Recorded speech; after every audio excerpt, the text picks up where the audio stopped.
Hello and welcome. In this video, we are going to configure and maintain a vCloud Air connection. Some of the topics that we are going to cover are VMware vCloud Air, which is VMware's public cloud offering. vCloud Director is the product on which vCloud Air is based. We will also look at implementing and configuring the vCloud connector server and the nodes because that's how one connects the on-premise data center to the cloud data center. Once we have that, we have created what we call a hybrid cloud, and we will perform a few operations. And then we will look at something very interesting, which is configuring a virtual private network connection between nodes set up on vCloud Air. So we will configure a connection between the Virginia vCloud Air site and the German vCloud Air site. So after logging in into my VMware vCloud Air account, this is the home page that I come up with. So you have to contact VMware to obtain a vCloud Air account. There are different kinds of possibilities there. There's a virtual private cloud, a dedicated cloud, and the virtual private cloud on demand, which is what I have here. I have two different service IDs. I use them to keep identities separated and billing separated for my customers. This is the menu, drop-down menu, basically account type activities. The offline data transfer service is when you have an extremely large set of files for your virtual machine. You can back it up on media, and the media can then be sent over to VMware, who would then load it up on vCloud Air for you. The health status shows you the health of the entire VMware vCloud Air offering. In the United States, you have these regions. The services they offer, everything seems to be normal. In Europe, they're in Germany, and in the UK, they're in Japan, and they have sites in Australia as well. So it gives you an idea as to where exactly you might want to set up your sites, because in the beginning you have that opportunity to do so. You can select the actual region in which to create your virtual machines or your virtual data centers. So let's go into one of my service accounts. And what it is doing is it's loading up my virtual data centers that I have created in the Germany region of vCloud Air. This should not take too long. Here we go. So in the German region of vCloud Air, I have a virtual data center. VDC1 is set up when you actually decide to use a certain region. First thing is, of course, an organization. An organization is created when you have an account created in vCloud Air. Then below the organization, you can create multiple virtual data centers, either in one region or in multiple regions. And the list of drop-down regions are, for example, out here: Australia, Germany, Japan, the UK, US, and so on. So what we're looking at right now is, of course, Germany, where I have a virtual machine that's been created. Okay, and it's powered on. You can see from the symbol up here. Nothing very interesting up here, all pretty conventional VMware vSphere types of activities. I look at the actions, power off, suspend. You can edit a few things up there, metadata. I can open in console. I can open this in vCloud Director, which we will do in just a minute. You can also create snapshots as well. Before we go into vCloud Director, I want to show you what happens when you click this. So this is the vCloud Director API endpoint. So when I click on this, there are two things that come up. One is the API URL for this region, and then there's this organization name. So as I said before, the organization is the topmost, it's the root of your folder, so to speak, of the entities that you have in vCloud Air in Germany in this case. So under this organization, my VDCs are created. The VDC is the virtual data center, and as part of the virtual data center, I have my gateways and my networks and my virtual machines that are hooked up to those networks. So just keep this in mind, because when we set up vCloud connector, node, and server, we are going to require some of these items, and we can obtain them from here. Okay, so I'm going to close this. You have the ability to create a new virtual data center. So here we go. Just by clicking on that plus sign, this comes up. I give it a name. And then there's, of course, how you pay for it and so on. Let's not worry about that at this point in time. And as you can see, just select VPC subscription. 50 virtual machines, 10 gig of virtual CPU, 2 terabytes of standard and accelerated, and So I can create basically 4 virtual data centers are allowed to be created by me in this region for my type of account. I'm using one obviously which is VDC1, which is set up for me. So I'm going to X out of that. Few other things. The resource usage, of course, nothing much going in. There's nothing much happening up here. These are the prices and so on, and the costs. The virtual machines we already saw. The gateways are in between the public network and your inside network. The public network or the public IP is 92.246 in this case. I always do that. And I can actually then manage this in vCloud Direct as you see up here. And then before we go there, let's look at networks as well. The networks are on the private side of the gateway. So your public address, as we saw before, was 92.246.246.233, and then the IP range on the backside is 192.168.109.2 up to .253, and the IP that they've assigned for the interface into the gateway is 109.1. So that's your default gateway IP for this address range for this network. Okay, you have the ability to create a new network as well, which obviously means that you can assign your own range of IP addresses.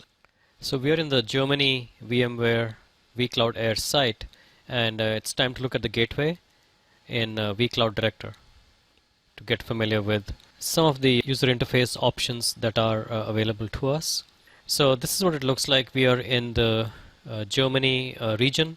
If we just wait a minute, it's going to show us our gateway. Here it comes. So I click on this gateway, then I right click and I go into Edge Gateway Services. Now when I click on Edge Gateway Services, it'll show me the various services that can be configured on this Edge Gateway, ranging from DHCP to network address translation, both source and destination NAT. The firewall, I can enable it or I can turn it off. I have turned it off right now. If I enable it, I can have the a rule ID, a source destination based on protocol, and then the action whether it you allow it or not. Static routing if it's really needed. The load balancer, again pretty conventional with the pool servers and virtual servers. Pool servers are your physical servers, and then you create a virtual server, virtual IP, and then you back it up with the pool servers. We will be focusing a lot on the virtual private network. As you can see, we are in Germany right now, and we have a network or a VPN that's been created. It's enabled and it has green status. It's connected to the Virginia data center, but we'll get to that when we look at the VPN.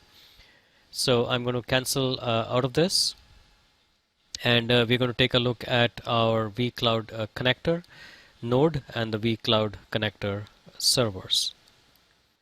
I'm now here in the vSphere web client. Just look at that one more time. It's version 6, as you can see here, and I'm running Windows 10 version 11 for Internet Explorer.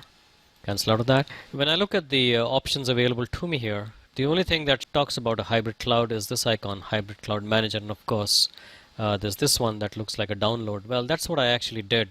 There's a new product called Hybrid Cloud Manager. It's in version 1.0, which I downloaded, and it allows me to manage vCloud Air instances and sites in very sophisticated ways. However, it requires a very high level of subscription in vCloud Air, so I'm unable to do that, although I have downloaded that.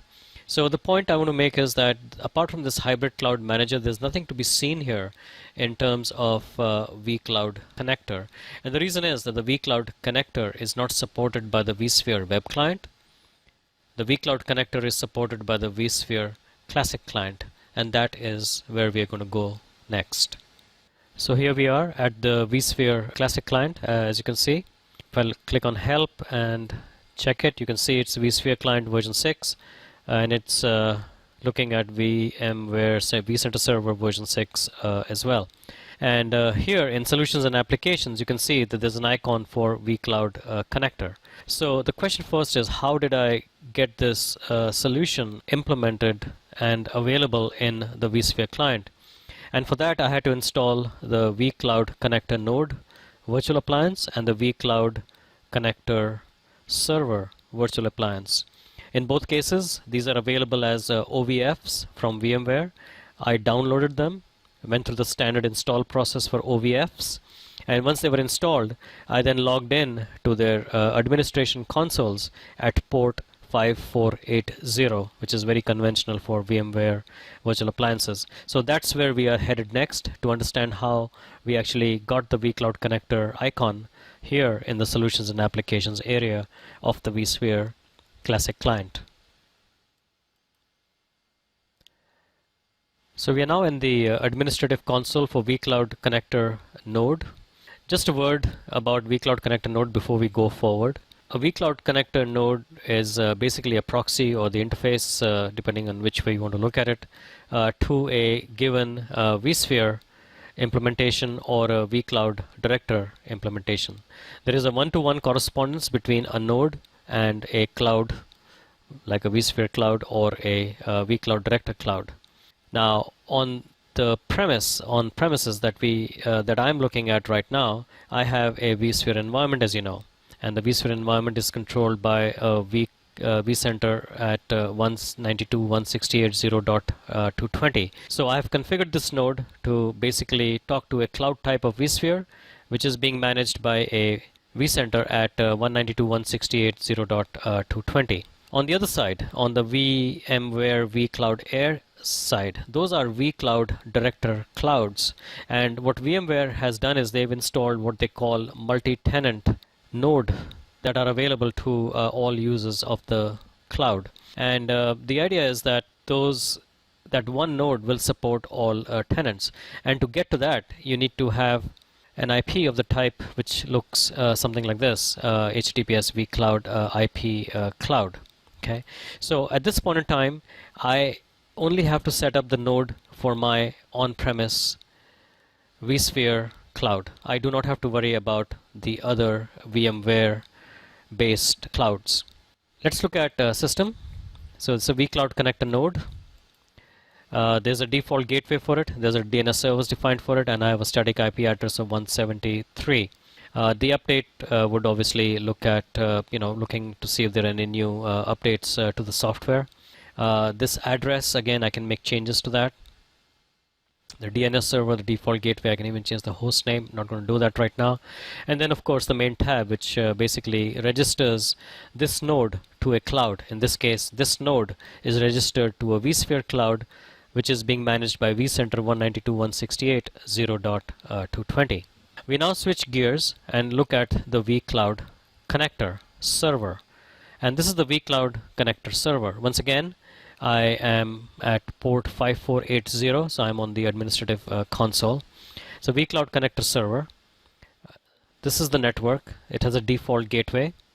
There's a DNS server there, and there is its static IP address. Update is for the software, of course. Look at address. I can change that. I can change DNS servers. We're not going to do that. Not using a proxy, so we don't have to worry about proxy services here. When I look at nodes, you can see there's a whole bunch of nodes that this vCloud connector server knows about. Before we go there, there's one step to be taken, which is from this tab. So what we have to do is we have to register this vCloud connector server to our local cloud, just like we did before. And that's done by clicking on vSphere client. And as you can see, when I click on that, this server is registered with 192.168.0.220. I don't want to obviously change that. But what the process I went through when I did this was, I took the local IP address of this vCloud connector server, and then I keyed in my vCenter server IP and the vCenter username password, administrative passwords, basically, which let me in, and then I registered it. I clicked the register button. So right now I don't want to unregister or update registration. But think of what has happened so far. We took the vCloud connector node and associated it with a cloud managed by this same vCenter at 192.168.0.220. Then we took the vCloud connector server and also associated it with that same vCenter, which is at 192.168.0.220. Now when we click on nodes, this server knows about that node which is connected to that vCenter, and that node is node site1 at the vCenter address of 192.168.0.220. Now, You can see that we have other sites here as well. How did we actually set up these nodes? Well, I had said earlier that vCloud Air actually provides a node URL for each one of their sites. So site Germany, for example, has this URL, and site Virginia has this URL. Now, how did I know this? Well, the best way to do it is to either call VMware support, vCloud Air support, and obtain this URL, the node URL. But this multi-tenant node URL is also available in vCloud Air documentation, which is where I obtained it from. I actually Googled it. And let's take a quick look at what I have. So this is the information that I found in the vCloud Air documentation. For the various data centers, you have the multi-tenant node details. I didn't use the IP address. I just basically, because my DNS is working quite well, I basically used these, the one for Virginia, which is this one, and the one for Germany, which is out here as well. So that's how I obtained the node URLs for the vCloud connector server. Now, once I have that node URL, let's see how we can register a node. Need to give it a display name, and then of course the node URL which we just picked up.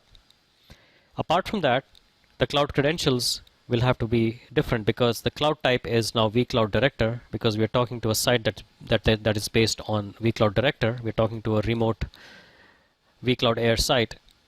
And of course the VCD name, the vCloud Director organization name. This is, as I showed you earlier, is available on the VMware vCloud Air site. There's an icon on the right hand side. When you click on that, you are able to get a long address, which is a UUID for your org name. That's what has to be keyed in here.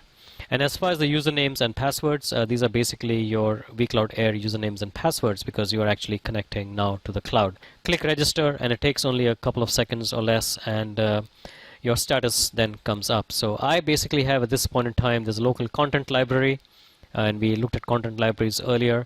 But then the three clouds are the node site 1, that's my local vSphere cloud, and it says here VMware vCenter server. And then we have the two vCloud Air sites, which are based on vCloud Director, so they say vCloud Director. So having looked at this, let's now go back into the web client and once again realize that there is nothing here that around vCloud connector, and what we have to do is to get to the classic client, and from there we will see how we can perform different operations on vCloud Air sites and vCloud Air machines. We are now at the vSphere classic client. I click on vCloud connector icon, and as you can see here, I have three clouds in here. There is my local cloud or on-premise node site 1.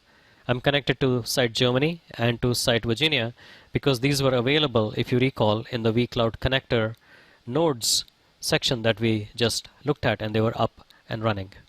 Now, if I need to add a cloud, I basically click on cloud, and then I have to click on add. All available clouds have already been added because I have added the three clouds that vCloud connector server knows about. And those clouds are my local cloud, site Germany, and site Virginia. If I click on the twisty, node site 1 has a data center, Pact Publishing. When I click on that, I can look at the virtual machines. Those are the three virtual machines that are running up there. There are no vApps because there are no vSphere apps, and I have no templates here. I then look at site Germany. When I look at site Germany, the situation is a little bit different. I click on the VDC, or the virtual data center that's in Germany. I click on virtual machines, and you know that I have these two virtual machines running in that VDC. vApps, there are also two vApps corresponding to each one of those virtual machines, and this is because these are vCloud Director vApps. These are different from vSphere vApps. Every virtual machine or sets of virtual machines and their corresponding networking is encapsulated in a vCloud Director vApp. So when you create a virtual machine in vCloud Air, it is encapsulated into a vCloud Director vApp. It's kind of transparent to us.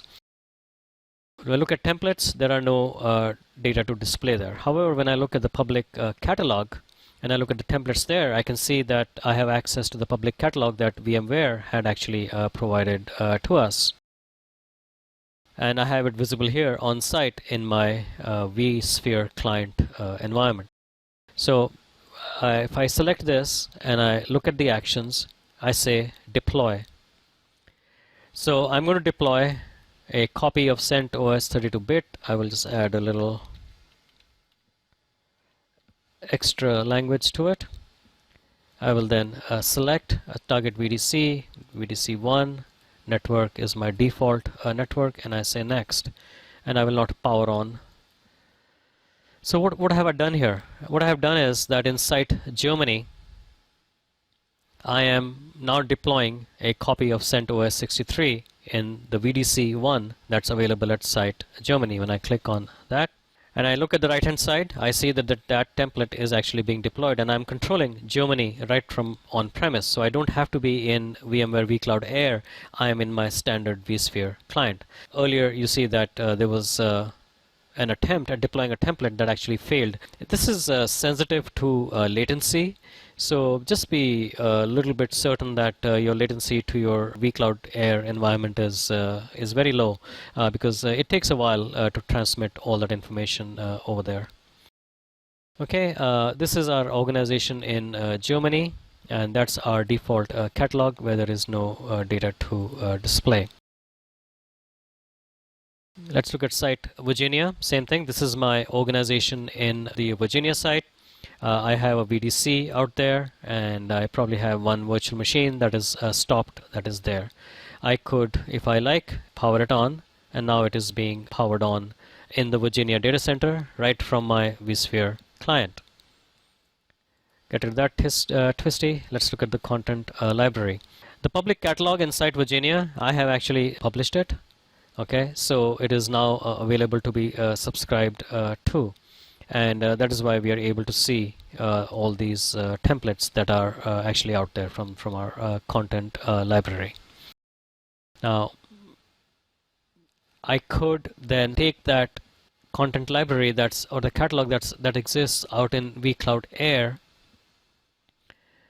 I can always make it correct, and if I select a folder up here, I don't really have a folder that's actually set up here, and that's what it'll say. You cannot subscribe to a data center. I have to select a folder. If I created a folder up here, what would basically happen is that there would be synchronization between those templates into the content library, from the public catalog out into the content library, and they would be available locally as well. There's really no need to do that. Those things are available out on VMware vCloud Air, so that's where we're going to leave it. This apparently has been completed. The template has been deployed. Let's look at VDC1 now, and it has not yet been completed. It has status is started. It has not yet been status is started. So the app is actually running, but that is not this template is not visible to us at this point in time still. Okay, click on that and we are back to where we are. We have the ability to import templates or vApps or virtual machines in here. Again, that's really not required for the VCP6 DCV certification, so we're not going to go there at this point in time. But you can see that it's a nice setup, although it uses the classic client, and I know some of us really like the classic client, but certainly the web client works pretty fast nowadays. It's not like in the early days, but it's still unfortunate that vCloud Connector server and node are available on the classic client only and not on the web client. I have high hopes for the hybrid cloud connector that will be available, or that is available right now, but I hope that it will allow us to use other types of subscriptions rather than the limited set of subscriptions that it has, or the more advanced level of subscriptions that it requires for its operation. We are now going to look at establishing connectivity between the Germany data center and the Virginia data center using virtual private network or VPN. We have the gateway on VDC1 in Germany up on the screen at this point in time, and we have to manage it in vCloud Director. So I click on vCloud Director. I believe I have this already open up here. There it is. So the gateway, I click on that, I select it, and then I go to Edge Gateway Services. And my configuration services dialogues are coming up here for that gateway. I click on VPN. I've enabled the VPN, and you can see I already have a connection enabled and in green status, operational to Virginia from here in Germany. How is that accomplished? It's actually pretty straightforward. I'm in Germany right now, so this is my local public address of my German gateway. This is the public IP address of the Virginia gateway, the peer. I'm in Germany, so my local network that I want to connect is 192.168.109.0/24, and the network in Virginia, which is behind the gateway in Virginia, is 192.168.110.0. That's what I want to connect to. It's as actually simple as that. Look at the peer settings, and that's what it basically tells me. It flips the local and the peer endpoints. So my local endpoint is in Virginia would be 2392.253.173, just like it says here. So it's kind of flipped because this is the setting that I need to put in Virginia. One important part of it is the shared key. You need to have the key. What I do is I show the key, I copy the key, and then when I go over to the Virginia site, I would then re-enter that or paste that key back in there so that they have the shared key, because that's what is used for initial handshaking. I'm going to close this and click on the edit button. I don't have the ability now, since this is already established, to specify what kind of a VPN it is, but I specified a VPN to a remote network, but you can also have VPNs to within the same organization, which means that you need to have more than one gateway within the same organization. My level of subscription doesn't allow me to have a second gateway in my own organization, so I cannot show you that option, but it works exactly the same way. So the best way for me to do it was to show you between two vCloud Air sites, and that is what I've done. So that's what's called a remote network. So this is my VPN to Virginia. I'm in Germany at this point in time. My local network is my 192.168.109.0 network, and my peer network is my 110.0 network. My local endpoint in Germany is the 92 address. My endpoint in Virginia is the 23 address of the public IP of the gateway. Same thing goes in here. And what I did was I actually copied and pasted the shared key in there as well. So I am going to cancel out of this, and I'm going to cancel out of this, and I am going to now look at my Virginia data center, which is the other end of the VPN. So this is my Virginia site. I have VDC1 there as well. I click on gateway, and I have that one solitary gateway up here whose public address is 2392.253. I tend to do that a lot. Manage in vCloud Director, just like we did out in Germany. Let's not worry about the Flash cookies. You know, the web client requires Flash. Same thing is going to come up again. I select the gateway, right click, select gateway services, and my dialog is going to come up for gateway. I look at the VPN.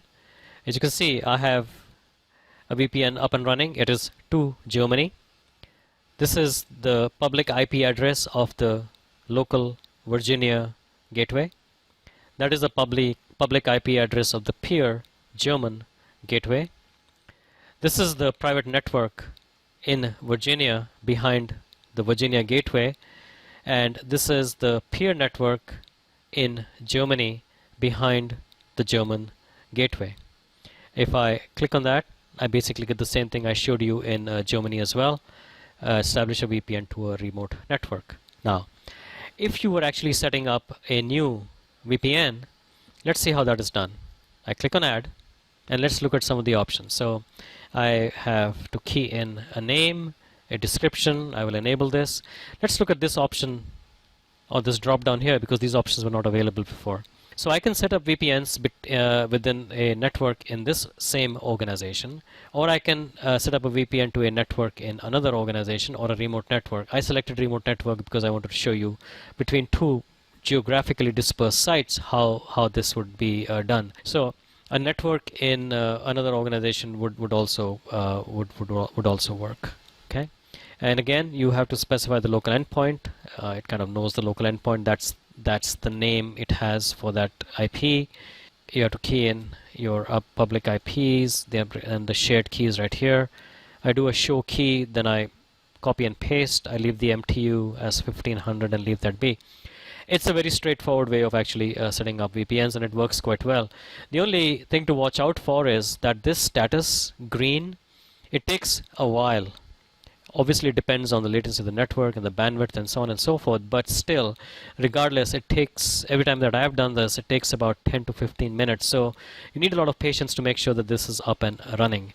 And if after about half an hour to 1 hour, if this has not come up, and you are absolutely sure your configuration is actually correct, and what I would recommend is I would actually go to the gateway and see if I could redeploy that. So for example, I would click on this and then select it, and then I would select the redeploy option, which would redeploy the gateway, and then everything would start, or in my case at least has started connecting. So that's one way to kind of push through if you have any of these issues. Of course, if it still doesn't work, you need to contact vCloud Air support. But really, it's pretty straightforward, and I don't think you'll have any issues with this.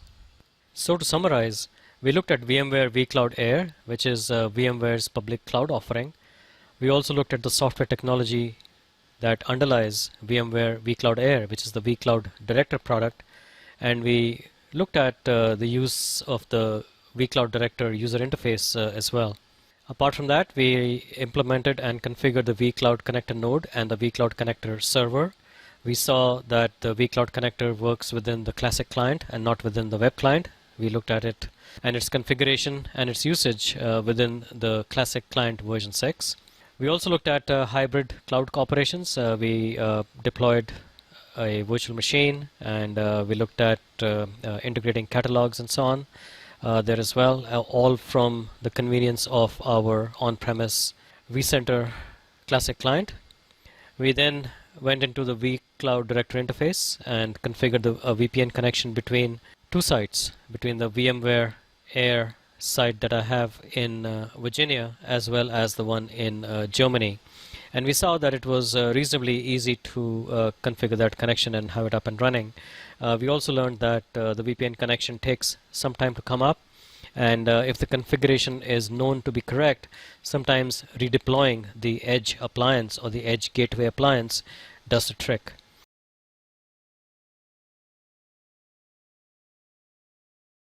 So with that, we now need to look forward to our next video, which is managing vSphere 6 advanced storage, a very exciting topic, and I hope to see you there.